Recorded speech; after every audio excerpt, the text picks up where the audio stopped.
Do you build your Korean sentences in English first and then translate them before you speak? If yes, I want to show you why that slows you down and what to do instead. Because the translation habit is one of the biggest differences between intermediate students and students who actually sound natural. If you don't know me, my name is Seunghee. I've been teaching Korean for almost a decade, and I have worked with thousands of students. And almost every intermediate student goes through English first. It feels necessary, but it isn't. And once you understand why, it becomes easier to stop. When you learned Korean, you learned it through English. For example, the word for house, 집. The grammar pattern for I'm going somewhere, 가고 있어요. English was the bridge, and that was a good place to start. But the problem is, you never stop using the bridge. Every time you want to say something in Korean, your brain automatically goes to English first, finds the idea, and then tries to find the Korean version of it. That process takes time. And under conversational pressure, it takes too much time. By the time you finish translating, the moment has already passed. There's also another problem. Korean sentence structure is very different from English. Korean puts the verb at the end of the sentence. So when you translate from English, the Korean that comes out is often technically correct, but it doesn't sound like something a Korean person would actually say. A Korean person would have said it differently.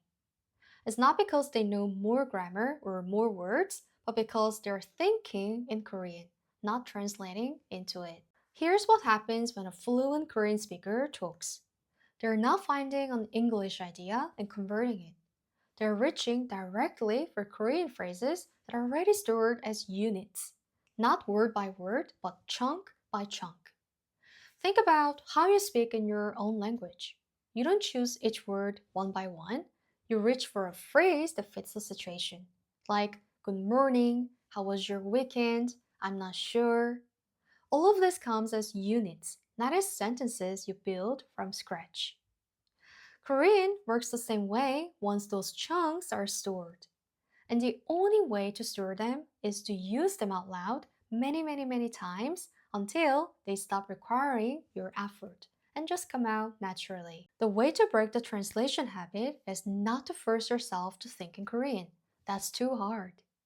The way is to practice Korean phrases so many times that they come out without thinking. Pick 5 situations that come up in your real life. Greeting somebody, saying you're tired, or explaining what you did today. And for each situation, find the natural Korean way to say it, not the translated version. And then say it out loud many times until it stops feeling like a translation and starts feeling like just a thing you say. This week, pick one situation, just one, something that comes up for you often in Korean, and find the natural Korean phrases for it.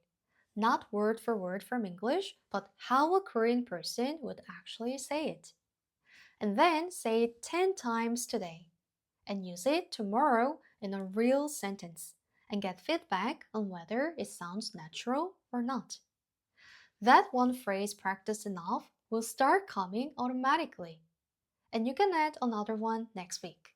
And over time, your Korean starts to feel less like something you build and more like something you just reach for. One of my students was stuck in translation mode for almost 2 years. Every sentence she said, you could hear that she was thinking in English first. The grammar was right, but the word order was slightly off, and the natural phrases were missing as well.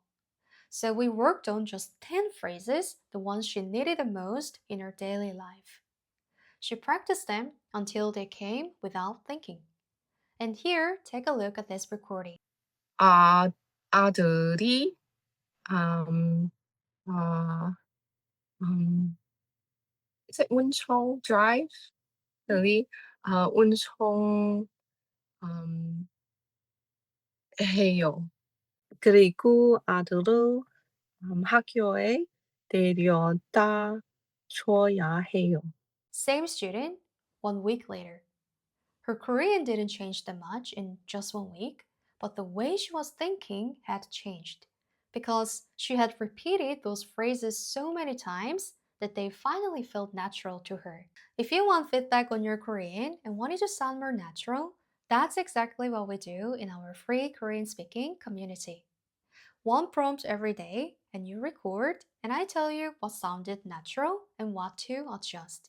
The link is in the description. It's free.